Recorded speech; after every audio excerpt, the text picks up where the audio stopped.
તો ગુજરાતભરમાં શ્રીરામ જન્મોત્સવની ભાવભીની ઉજવણી કરવામાં આવી છે। હા, બિલકુલ આપને જણાવી દઉં કે નાનામાં નાનું મંદિર હોય કે શહેરના મોટામાં મોટું મંદિર, દરેક જગ્યાએ પ્રભુ શ્રીરામનો જન્મોત્સવ ભક્તિભાવ સાથે ઉજવાયો હતો। મંદિરોમાં વિશેષ પૂજા, આરતી, ભજન અને પ્રસાદ વિતરણ જેવા કાર્યક્રમો યોજાયા।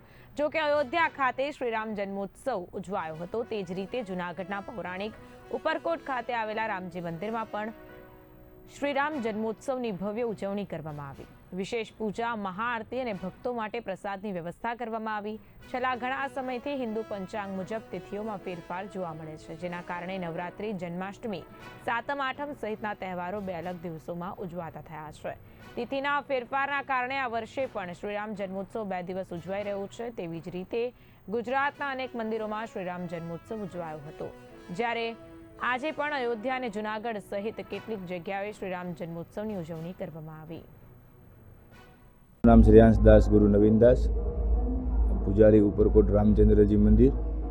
आप दर्शन કરી રહ્યા છો રામચંદ્રજી મંદિરના જે ભારતમાં અલૌકિક આ રામચંદ્રજી ભગવાનની મૂર્તિ જોવા મળે છે, જે શ્યામવર્ણ રામ છે ને 108 ઠાકોરજી બિરાજે છે।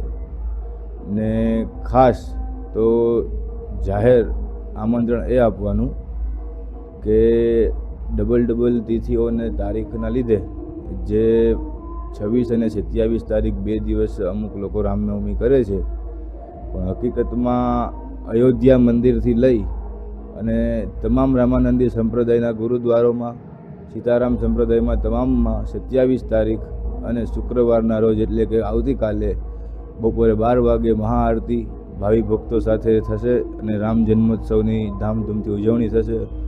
અને એવી જ રીતે કાલે આપણે 27 તારીખ એટલે કે રામનવમી આવતીકાલના દિવસે આપણે પણ 12 વાગે મહાઆરતીનો પ્રસાદ મહાઆરતી રાખેલી છે, જે રાબેતા મુજબ દર વર્ષે થાય છે અને આ વખતે 12 વાગે રાખેલી છે અને રામ જન્મોત્સવ ધામધૂમ